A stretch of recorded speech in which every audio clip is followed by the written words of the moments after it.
Thank you, Commander Zuniga, and to the American Legion Post 12 for inviting me to speak today as the guest speaker for this sacred Memorial Day program. This is a sacred day of remembrance for our veterans who gave of themselves so we can all be free. Not only do we honor the memory of those who laid down their lives for us, but also to honor the sacrifices of veterans' families who didn't have their spouses, fathers, mothers at home because they were serving the cause of freedom. How many times has the lesson been written in blood that freedom is not free, as the congressman said, but comes at a cost? This year, the definition of freedom is on view in Ukraine. In Ukraine, freedom is being purchased at the price of blood, sweat, toil, and tears. Reminds us all that independence from tyranny doesn't just happen. It's an intentional act that requires sacrifice of brave men and women. While we argue politics over here in the U.S., leaders are marked for execution by the Russians if they fail, and soldiers are engaged in a life and death struggle every day. How many of us could go without food, shelter, and a guarantee of life tomorrow in desperate, dangerous conditions? Many of you who are here, that's who. The bond created by citizens and the world's first responders who have gone downrange is special and unbreakable. Memorial Day is a bridge that connects all who served to those who have lived in the greatest nation in the world, the United States of America. From the battles of Lexington and Concord, which began the Revolutionary War, to Midway, to the Battle of Tora Bora in 2017, our fighting men and women have distinguished themselves in the most trying of circumstances. During INDOC, the other midshipman recruits were told the famous words from Thomas Paine, "These are the times that try men's souls." Would freedom be any less precious if it weren't attained at so high a cost? We have a responsibility to thank our veterans and support them during their service and after they have come home, especially if they have been injured. There should be no homeless veterans. Fire proves gold, and adversity proves men and women, and the psychological effects of adversity can continue a long time after the battles are fought. It is so important for us civilians to support our veterans. It is good to say you support the military, but it is much more significant to do something to show our veterans our appreciation. There are many groups that directly support our soldiers and sailors. One such group is the Blue Star Mothers. The Blue Star Mothers, who have been around since World War II, are examples of those who support our military. Made up of the mothers of members of the military, these very special individuals have provided an invaluable resource to those who serve. May 2022 is National Blue Star Mothers Month, and I join everyone here in recognizing the efforts of these amazing moms who support their kids and who keep us free, including the commander's wife, Alma Zuniga. Could we get a hand for the Blue Star Mothers?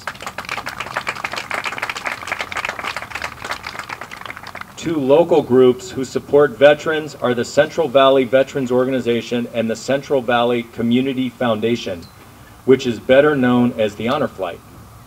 The Central Valley Veterans Organization provides support to veterans and families who are having issues finding shelter or paying bills.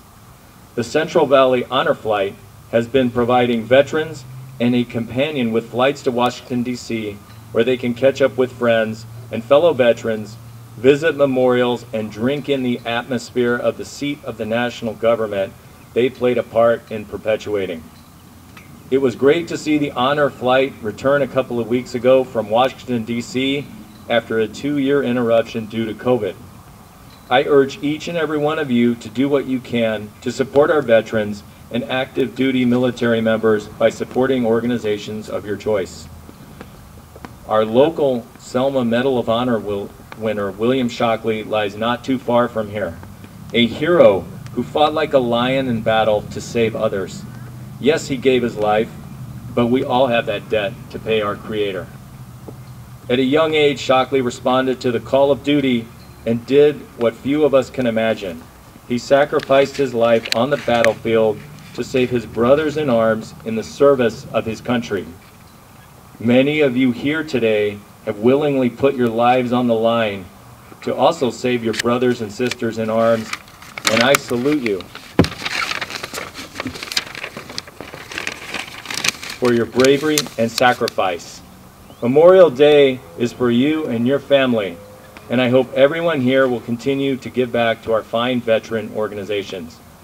Visit Selma Veterans Park and see the amazing statues of those who have served our country and the cause of freedom. This is sacred space in our city of Selma, and if any of you haven't been there yet, I urge you to go with your family today. The American Legion has chosen to honor its veterans with this ceremony today.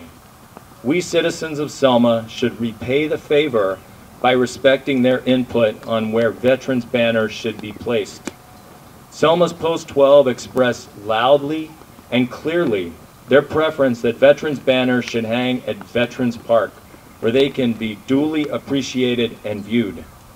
It is only right that veterans' banners hang at the site of our city's Veterans Memorial.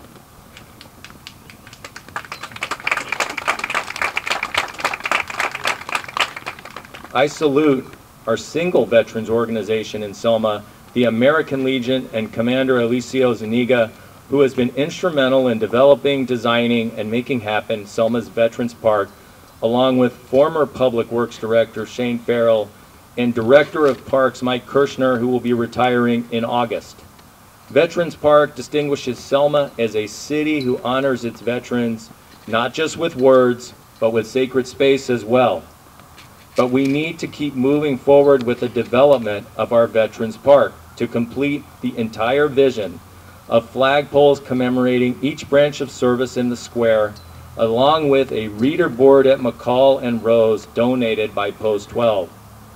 I thank our city staff for their efforts so far in partnership with our veterans, and I urge them to finish developing our Veterans Park, and I urge citizens to make their will known to their local government representatives that this park needs to be completed. Let's follow the example of Commander Zuniga and the American Legion and give back to our community and sacrifice ourselves for something bigger than ourselves. Thank you for this opportunity to speak with you today on Memorial Day. God bless our men and women in the military, and God bless America. Duty, honor, country. Thank you.